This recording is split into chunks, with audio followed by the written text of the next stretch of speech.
Beacon Heights Overlook is one of the best spots to visit in the Linville area. It actually consists of two separate overlooks, both of which are on gigantic rocks that appear to just be part of the mountain. The trail to them is short and easy. The combined out and back distance to visit both overlooks is only about 0.6 miles.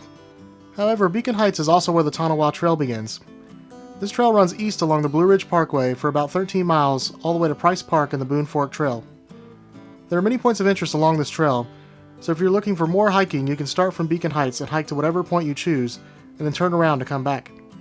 But the trail can be accessed from many other parking lots along the parkway as well. Beacon Heights is located on the Blue Ridge Parkway near mile marker 305, about 3 miles northeast of Linville, North Carolina, and only about a mile and a half west of the viaduct, which is the cool bridge that is built into the side of the mountain. The parking lot is a bit easier to spot when coming from the east, as you'll pass the little off-ramp type road for the Blowing Rock Parkway shortly before getting there. From my experience, Beacon Heights is not a super busy hike, but the parking lot can definitely still fill up as it can only hold about 15 cars. Fortunately though, since the trail is so short, people don't tend to stay for a very long time. There is also a side road called Carol Gragg Road that runs between the parking lot and the start of the trail. People often parallel park on this road if there are no open spaces in the main parking lot. To get to the side road, you just need to turn right out of the parking lot and then turn left onto the Blowing Rock Highway. You will then see the road on your right just after you pass under the Parkway Bridge. There should be room for at least another 10 cars to parallel park on this road. Beacon Heights is located only about 3 miles west of the parking lot for the Rough Ridge Lookout. The Rough Ridge Lookout offers some of the best views of any hike in the area. The trail is significantly more strenuous, but it is still only 0.6 of a mile to the summit. I feel that Rough Ridge is a must-see hike, but the downside to it is that it is much busier than Beacon Heights, and the trail is much more cramped. So if you're looking for a spot to sit and relax while looking at a beautiful view of the mountains, Beacon Heights is a better option. The Rough Ridge Lookout is along the same Tonawah Trail that begins at Beacon Heights, so you could hike all the way to it from Beacon Heights, but it'll be about 3.8 miles each way. If you were to decide to do this, make sure you continue back down the other side of Rough Ridge after you reach its summit, so you can see the pointed rock and the cool viewing platform that you would normally see on the way up when starting from the Rough Ridge parking lot to the east. There's a link to my video of Rough Ridge in the description and at the end of this video. There are no restrooms at the Beacon Heights parking lot. The nearest restrooms will be located in the city of Linville, which as I mentioned is about 3 miles west. If you happen to be coming from the east and need restrooms before you get to Beacon Heights, there are restrooms at the rest area on US 221 and at the Price Park picnic area, which is on the parkway.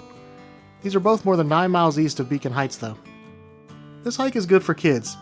Even small children should be able to handle the hike, as it is easy and there do not appear to be any drop-offs to worry about along the trail.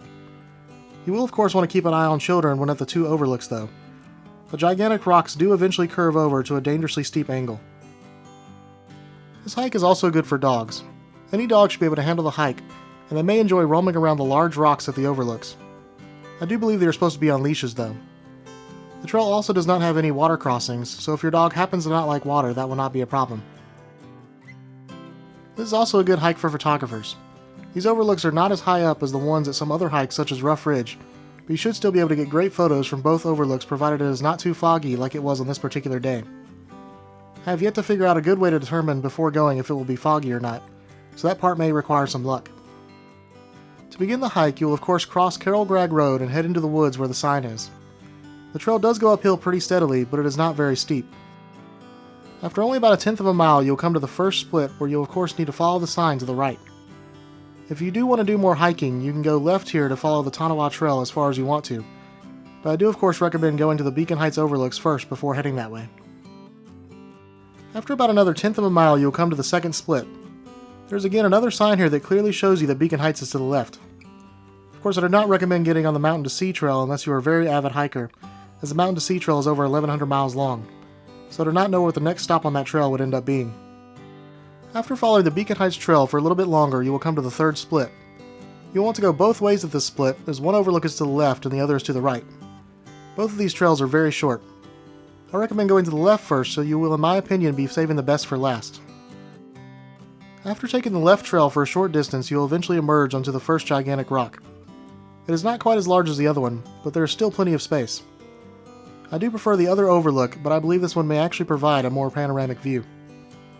I would say this overlook is a little more dangerous than the other one, as it seems to drop off more abruptly, but as long as you do not wander too close to the edge, you should be safe.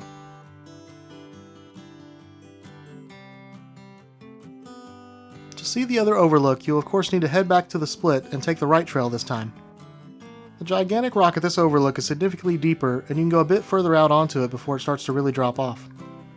As I said, the view here may not be quite as wide as the other overlook, but you can still see a lot.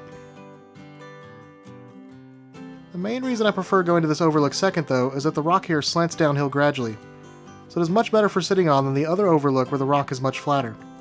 It is also larger, so there should be no shortage of places to sit. To finish the hike, you'll of course just go back the same way you came to get back to the parking lot. Thank you for watching. Please consider subscribing for more informative hiking videos.